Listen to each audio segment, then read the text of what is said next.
Okay, let's get into some coding. We're going to start off with the print statement, which is typically where we start with most programming languages. When you want to print output to the console to display a message either to a user or to yourself, maybe because you're debugging your code, we use the print statement in Python. It's simply the command print, then in parentheses, the string or the message that you want to display.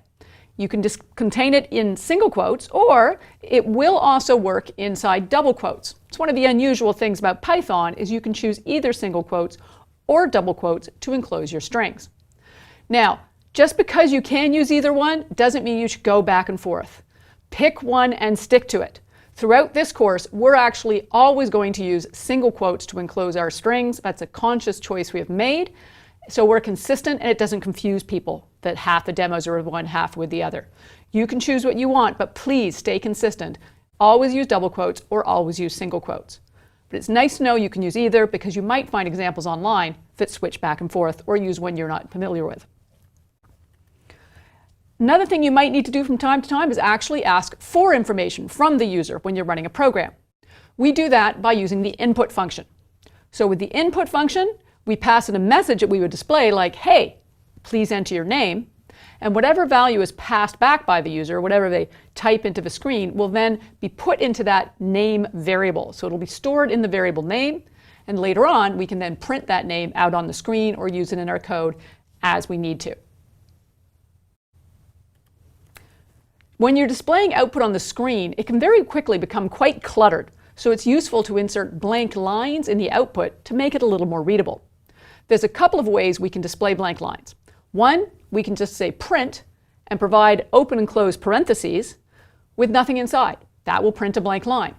Also, each print statement does put a blank line afterwards. So if you have a print hello and then you say print world, that would actually put a blank line between hello and world.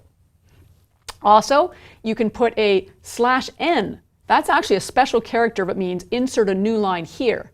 And what that will do is that will allow you to put a blank line right in the middle of the string if you need it. One of the reasons print statements are really useful to coding is because we can use them for debugging.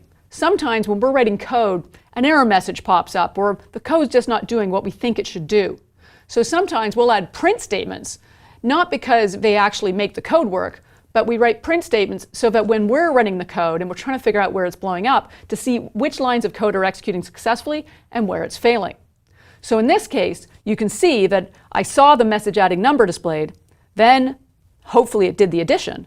Then I see the message I'm performing the division, and then hopefully it does division, and then I see this error message spewing all over the screen. That can help me figure out where my code blew up. So now I have a sense, since I never saw the message math complete, I know where to go look in my code for the problem. So it's a useful tool when debugging code to add and remove print statements just so you can figure out what's going on.